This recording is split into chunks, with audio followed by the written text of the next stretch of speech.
नमस्कार, आप देख रहे राजधानी समाचार। बात की जाए मध्य प्रदेश की झाबुआ और जो रतलाम के पूर्व सांसद जी हमारे साथ हैं। भाई साहब, कैसे देखते हैं जिस प्रकार से बीजेपी ने इस बार अनीता नागर सिंह चौहान को उतारा और चुनाव में जीत के भी आई इस बार भी? पूरे देश में जी हमारे यशस्वी प्रधानमंत्री परम आदरणीय नरेंद्र मोदी जी की लहर है। हम जो चुनाव लड़े थे वो मोदी जी के ही नाम पर चुनाव लड़े थे। अब की बार मोदी सरकार, तो प्रत्येक मतदाता ने स्थानीय उम्मीदवार को न देखते हुए यशस्वी प्रधानमंत्री परम आदरणीय मोदी जी का चेहरा देख करके वोट दिया और इसी कारण हमको पूरे देश में ज़बरदस्त सफलता मिली है। देखा जाए तो रतलाम क्षेत्र में राहुल गांधी भी आए थे जोबट में, लेकिन राहुल गांधी की रैली से ज़्यादा कुछ हुआ नहीं इस बार।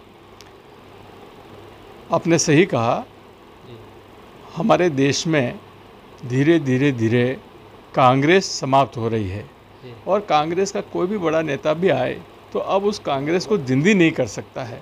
इसलिए अब आने वाला समय भारतीय जनता पार्टी का है और मुझे पूरा विश्वास है कि भविष्य में हमको और बेहतर सफलता मिलेगी। कांग्रेस पार्टी ने एक बड़े नेता पूर्व केंद्रीय मंत्री को उतारा था, कांतिलाल भूरिया को। एक तरफ थी अनीता नागर सिंह चौहान। कांग्रेस पार्टी बड़ा दावे कर रही थी कि एक महिला प्रत्याशी है, कहीं ना कहीं कांग्रेस फाइट देगी, चुनाव जीत जाएगी। देखिए, मैंने 2018 में विक्रांत भूरिया, जो कि कांतिलाल भूरिया के सुपुत्र हैं, विधानसभा चुनाव में 10,000 से अधिक वोटों से हराया और 2019 के लोकसभा चुनाव में कांतिलाल जी को लगभग 1 लाख वोटों से हराया और अब वही कांतिलाल जी लगभग 2 लाख से अधिक वोटों से हारे हैं। तो अब आप इससे ये निष्कर्ष निकलता है कि धीरे धीरे कांग्रेस समाप्ति की ओर है। अभी जोबट विधायक उनने आरोप लगाया था कि क्षेत्र में दारू पकड़ रहे हैं पुलिस वाले, लेकिन कोई कार्रवाई नहीं हो रही। 3 मंत्री हैं आजू बाजू, देखा जाए नागर सिंह चौहान, निर्मला भूरिया, लेकिन कोई प्रशासन कोई काम नहीं कर रहा है। पूरे देश में इस चुनाव में कांग्रेस ने आरोप लगाने का ही काम किया है और वही पुनरावृत्ति हमारे जोबट में हुई है। हमारा प्रशासन मुस्तैद है और बहुत अच्छा काम कर रहा है।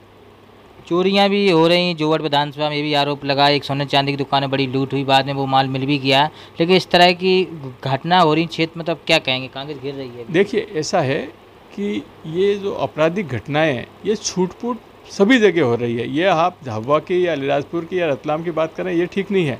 आप किसी भी शहर का देख लीजिए, चाहे वो दिल्ली हो, मुंबई हो, अहमदाबाद, जितने भी हमारे मेट्रोस हैं वहाँ पे भी अपराध होते हैं और पर ये अपराध की घटनाएं बहुत छूट-फूट है, नहीं के बराबर है।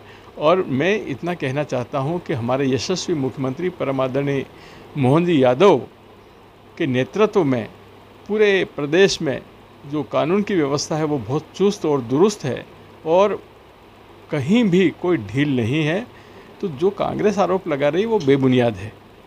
बीजेपी पार्टी में आप जुड़े हैं, लगातार काम कर रहे हैं। पार्टी कोई जिम्मेदारी आपको देगी तो कैसे काम करेंगे? बड़ी जिम्मेदारी मिलेगी अगर गुमान सिंह डामोर को?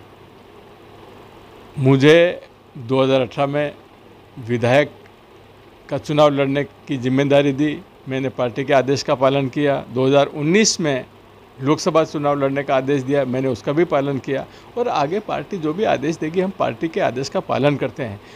भारतीय जनता पार्टी एक अनुशासित पार्टी है और यहाँ पर प्रत्येक कार्यकर्ता, मेरे सहित जितने भी करोड़ों कार्यकर्ता हैं, वो सब अनुशासित हैं और पार्टी के आदेश का पालन करते हैं। क्योंकि इसी साल देखा जाए तो प्रदेश अध्यक्ष की नियुक्ति होगी, प्रदेश में नए सबको दायित्व मिलेंगे। आपको भी एक बड़ी आशा है और क्षेत्र के लोग भी चाह रहे हैं कि डामोर जी को भी बड़ा कोई दायित्व मिले, पार्टी में प्रदेश स्तर पर काम करें। ये संगठन का काम है, ये हमारा काम नहीं है, इसलिए इस बारे में हमारा कहना उचित नहीं है। आप तो काम करने के लिए तैयार हैं ना? नहीं, सभी कार्यकर्ता, हम तो हमेशा तैयार रहते हैं। भारतीय जनता पार्टी का प्रत्येक कार्यकर्ता तैयार रहता है, चाहे वो बूथ लेवल से लेकर हमारे राष्ट्रीय अध्यक्ष तक जो दायित्व मिलता है सब निर्वहन करते हैं। तो गुमान सिंह डामोर से देख सकते हैं, अपनी बात बैठेंगे, पार्टी कोई भी जिम्मेदारी दे हम उसके लिए खड़े हैं।